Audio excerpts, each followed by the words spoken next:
साल 1983 का एक गर्म दिन था। पूरा चंबल का इलाका जैसे सांस रोके बैठा था। आज वो दिन था जब चंबल की सबसे खतरनाक और मशहूर डाकू फूलन देवी अपने साथी मानसिंह के साथ हथियार डालने वाली थी। ये वो औरत थी जिसका नाम सुनकर पुलिस भी कांप जाती थी। लेकिन आज वो अपने हाथों में मौजूद बंदूक को जमीन पर रखने आई थी। उस मैदान में हजारों लोग जमा थे। गांव वाले, मीडिया, सियासतदान और पुलिस का कड़ा पहरा। स्टेज के सामने सुर्ख कालीन बिछा था और एक तरफ सरकारी अफसरान कतार में खड़े थे। सबकी नजरें एक ही सिमत थीं। दूर धूल उड़ती नजर आई। सुर्ख साड़ी में मलबूस एक दुबली पतली औरत आहिस्ता आहिस्ता कदम बढ़ा रही थी। उसके चेहरे पर थकन जरूर थी, लेकिन आंखों में अज़्म और वक़ार आज भी वैसा ही था।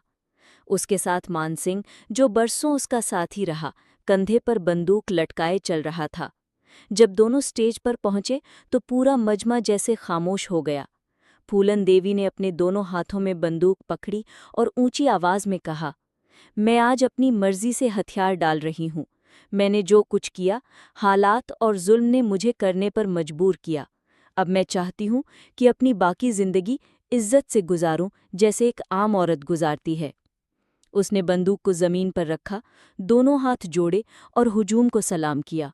मानसिंह ने भी अपना हथियार रख दिया और फिर पूरा मजमा नारों और तालियों से गूंज उठा।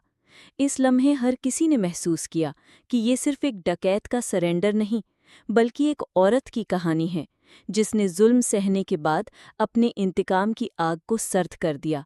ये कहानी है हौसले, दर्द और एक नए आगाज की।